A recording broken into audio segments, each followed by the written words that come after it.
COMELEC Chair George Garcia nagkanda utal-utal dyan sa pagsagot sa mga katanungan ni Senador Marcoleta. Naku, magaling na abogado pa naman yan. Budget na naman. Naku, malapit na kasi yung barangay and SK election. Ito, panoorin ang video. Well, we'll consider that as well. Thank you very much, Mr. Chair. Next will be Senator Marcoleta.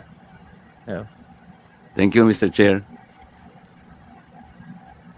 Chairman, your fiscal year 2026 proposed budget is only 11.8 billion pesos. That's right, Mr. Chair. This is considered a pittance compared with your 35.5 billion this year. Yung pong total, Mr. Chair, ng preparatory national and local election at saka po yung national and local election Hindi, wala pa akong 2024. tinatanong sa iyo eh. Sinasabi ko pa lang. 35 po. Yes, Mr. Chair. Kino-compare ko pa lang. Masyadong malayo, di ba? It's about a reduction of 67%. Tama po, Mr. Chair. Bakit gano'n? Bakit hindi kayo nag-complain? It might affect your effectiveness in conducting the BSKA election next year. Remember? Maraming salamat po, Mr. Chair. Tama po kayo, yung pong 35 billion, yun yung preparatory national and local election at saka yung national and local election na 23 billion plus more or less po 14 billion, yun po yung budget talaga ng 2025. Ngayon po, Mr. Chair, ang hiningi po talaga namin for 2026 ay 18 billion. Subalit, nabawasan po kami, Mr. Chair, your honors, ng 6.220 billion pesos. Ngayon po, yung po sana yung aming ipapakiusap na maibalik. Kaya lang po, Mr. Chair, biglang pumasok po yung paglagda ng ating Pangulo ng resetting ng barangay and SK election. So we were torn between whether to push for the return of the 6.220 or yung ihihingi po namin ay yung dagdag para sa BSK. Alam po namin, Mr. Chair, your honors, hindi po pwede namin makuha parehas. And therefore, yung po kasing 6.220, kasama po sana yung sa preparasyon para sa 2028 elections. Pero since mauuna po, Mr. Chair, ay barangay and SK, we will just settle to push for the additional budget for the barangay and SK po by next year. Kinakabahan lang ako dahil masyadong malaki yung nawala sa inyo. Di ba meron kasabihan yung mga American Indians?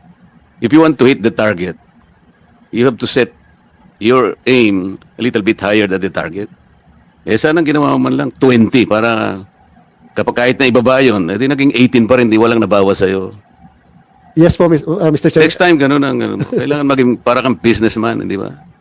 Mr. Chair, ano po, alam po din namin sa COMELEC talaga na napakaliit ng fiscal space. So we would like to help din the national government and we'd like to emphasize really in this committee po, habang lumalaon po nagmamahal ang demokrasya ng Pilipinas. Talaga po habang tumataas ang bilang ng mga botante, talagang tumataas po yung gastos natin, Mr. Chair.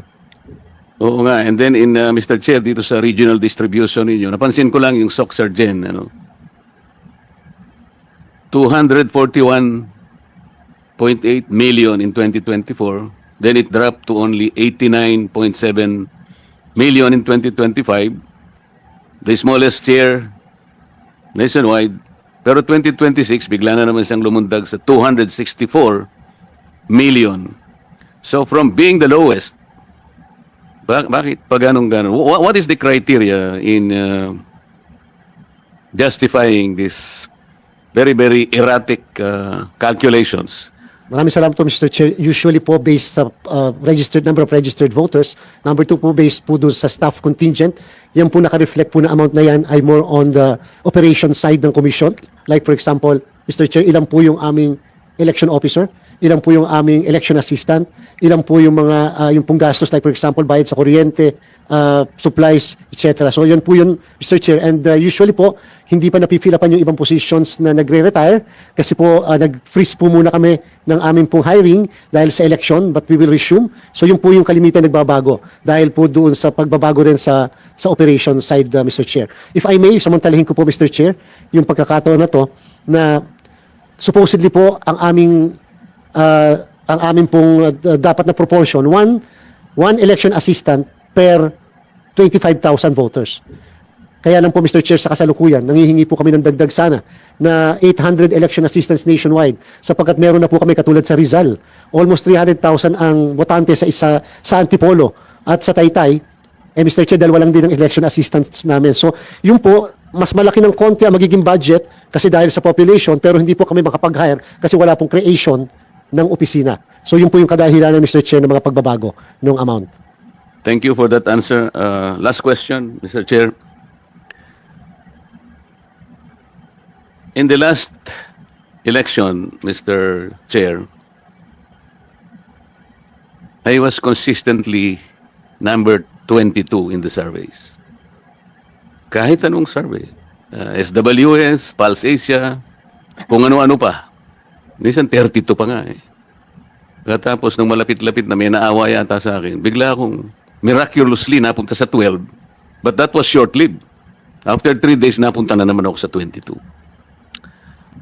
Ba't nawala si Senator Sherwin? Senator Sherwin, siya yung consistent na. Hindi si... Sorry, Senator Erwin pala. Siya yung consistent eh. Alam naman ninyo yun, di ba? Paano nangyari yun? Ang pagitan lang naman pala namin, number 6 ka, number 4 si Senator Erwin. Sa mga tweet, I will have the basis now to tell na hindi reliable ang surveys. Nakakapagbigay nga ng mindset which is not good for the electorate. Masyadong malayo eh. Sana man lang kung nasa number 11 ako. Pero in 22, consistently, in the last 6 months, pwede naman silang mag-survey, Mr. Chairman. I think they will do well in surveying kung ano-ano yung mga produkto natin na magkukumpara-kumpara halimbawa para sa ating consumers. And our people will profit immensely from that. Halimbawa, SWS and Pulse Asia. Ano ang pinakamasarap na bagoong? Bagoong Balayan? Galing ata ng Batangas. Bagoong na Padas? La Union? O bagoong na Munamon galing sa Pangasinan? Yung resulta nun magiging credible kasi mayroong comparison eh. These are real products. Pero kung lalaruin nila yung politika, kamukha nung nangyari. So, Mr. Chair, the question is, will you not look into possibility of not letting the surveys kung ang pag-uusapan ay yung politika. Sa produkto na lang, okay? Sa services, ano yung magagaling na services ng ating mga companies. Pero kasi napaglalaruan nila eh. Knowing that yung pagsasurvey, sapagkat ito, alam ko, dito pinagkukunan ng mga funders. Yung, alam mo na, yung maraming funders.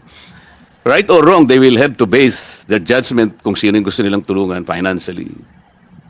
Kung ano yung survey. So kung talagang ikaw ay nasa 22, malamang hindi ka talaga. Masyado malayo ka na eh. Maaaring ikaw ang pinakamaganda lalaki. Ay malayo ka eh.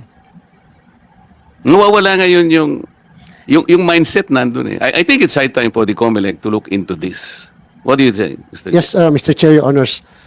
Several weeks before the conduct of the election, there was this public pronouncement of then Congressman Marcoleta about the surveys. At yung po yung naging cue ng Commission on Election. We passed a resolution. We created a task force, RESPEC, regulation and regulation enforcement of survey practices and election credibility and transparency.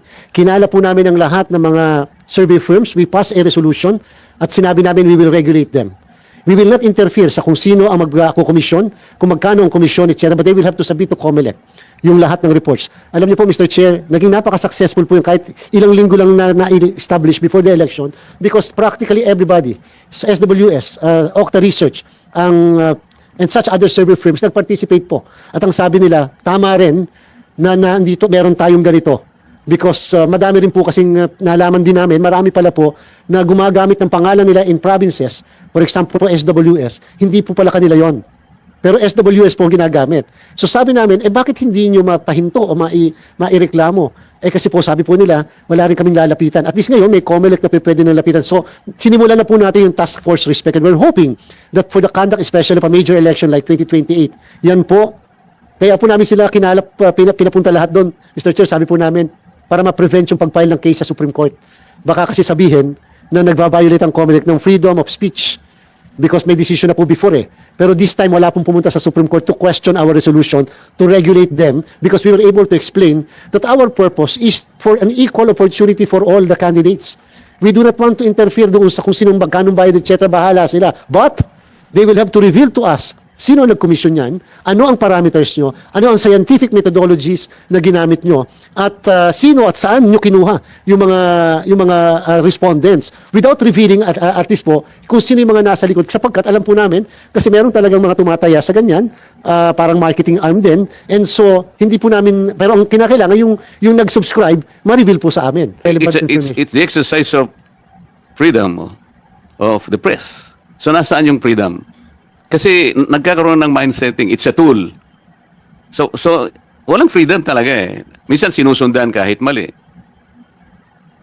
So if we are about press freedom, dapat hindi ganoon ang paraan nila. Sana wala na yung sa politika kasi dito nalalaro nila eh. Walang comparison eh. They will just have to ask people a sample.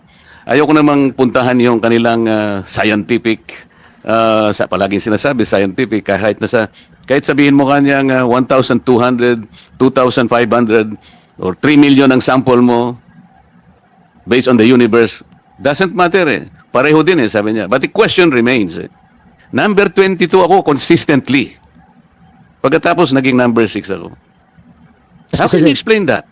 We fully agree that this cannot and should not be used for political purposes. Kaya nga po sana, ang gusto nating baka isang araw mapag-isipan ninyong mabuti sa COMELEC, let us allow surveys, pero sa mga produkto na lang yan. Pagdating sa politika, wag mo nang pakialaman yan because you are toying around and you are playing with our people. Mahirap yun. I will probably say myself as Exhibit A. Talagang napakasakit nun eh. Alam mo niyo mga kaibigan, mag-uusap-usap kami. Magkakaibigan na kami, Mr. Chair, Mr. Chairman. Pagkatapos naming mag-meeting, pero alam namin kanya, very good material ka for senator, pero alam mo, wala tayong pag-asa, number 22 ko. Mga kaibigan ko na ito eh. Wala naman ako magawa because ang mindset talagang, ilang Marcoleta ang maapektuhan nun. So, gusto ko sana, Mr. Chair, aralin din natin kung paano natin may sasakatuparan yung pagkuha ng... Hindi ko alam kung bakit kailangan kunin natin ang perception ng tao before election. Siguro 3 months before the election, wag na, bawal na. Kasi nga magkakaroon ng mindsetting. Gagawa na sila ng paraan eh. Nandun kasi yung kita na eh. This is a multi-billion industry. Alam natin kung sino yung funders. Hindi nila gagawin yon nang wala silang kikita. Alam din nila, kapag nalagay ka sa first 6, alimbawa, sa survey, pipilahan ka na ng mga funders. Itong mga survey firms na to, alam nila ito. So para maiwasan po natin yun, at magkaroon naman ng equal opportunity po yung most deserving candidates, bawalan na natin sila. Siguro, I don't know, we can start with 3 months before the actual election, wag na. Tapos na kayo, pinagbigyan na namin. Ang crucial po kasi dyan, habang dumarating yung election, nandun po yung ano eh. Tama si Senator Subiri. Huwag nila sasabi, ginagamit lang. Hindi po, nasa radyo sila, sila po yung nagsasabi. At nasa mga magazine, nasa newspapers. Tanong ko lang kumusta na kaya yung mga kinasok kay George Garcia? Siya pa rin ba ang nandyan sa COMELEC sa 2028? Naku po. Ang daming mga reklamo sa kanya, di nang natin alam kung ano nang balita or may magandang resulta ba. Dito, sa napag-usapan, ay budget na naman. Malamang. Pero natural naman yan. Kailangan naman talaga ng budget pagdating sa eleksyon. Malapit na yung barangay NSK election. Yun nga lang, pag pinag-uusapan yung pagdating sa budget, alam naman natin, issue pa rin ngayon, tungkol po dyan sa mga nawawalang budget, bilyon. Dating sa ganito, na napag-usapan nila, naku, masakit talaga sa tainga. Budget na naman, pera na naman ng taong bayan, magagamit ba sa tama? Ando na po yung mga question mark na hindi natin maiiwasan dahil sa nagaganap ngayon na korupsyon. Tingin ko tuloy kay George Garcia, mukhang kontraktor Budget na naman Ganito na lang video. Bye-bye.